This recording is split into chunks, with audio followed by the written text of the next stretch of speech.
This is an excellent article about cyber liability insurance and what some of the limitations might be, even if you have coverage. This comes from a technical trade publication called Dark Reading, and it talks about the cold truth about cyber insurance.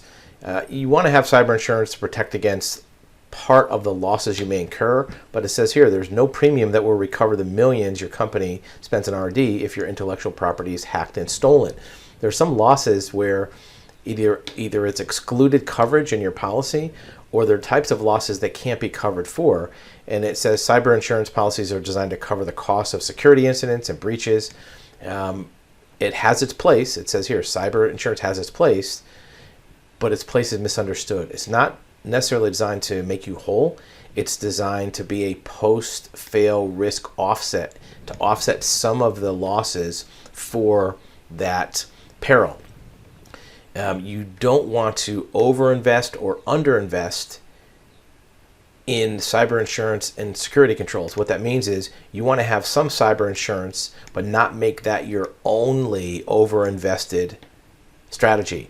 You want to invest in security controls, meaning that you want to put in place multi-factor authentication. You want to put in place good data hygiene. You want to put in place good protection, double, triple redundancy of your important records.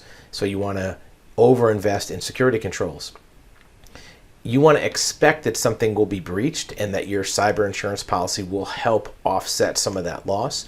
But you want to be the one that takes the initiative as a company to make sure the data breaches are less likely to happen. And if they do, they only go so far. You have firewalls and protocols built into your system to make sure that data isn't lost. As an example, if you're a company and your database is breached and your personal information of your customers is leaked to the public, you may have loss liability for the publication of those records. If you didn't take proper protocol preventive measures to prevent that, your losses may be higher. If you did everything you could to try to protect against that data loss and it still happened, your insurance payment, your claims payment might cover most of the loss.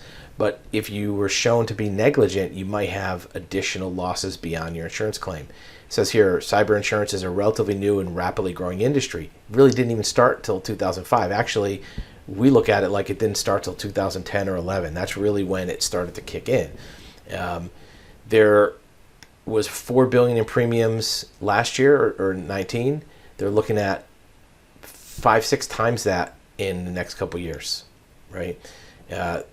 Companies will have to abide by data privacy regulations in many, many different countries.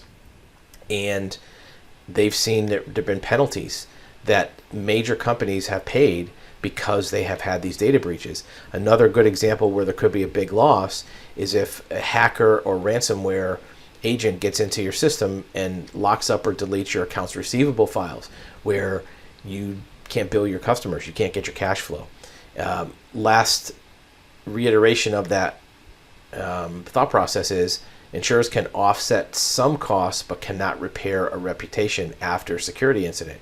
So as a company, hopefully your insurer or your agent will give you good suggestions and advice to prevent these losses from happening, in addition to covering part of the losses should they occur after the fact, even though you took some of those basic preventive measures.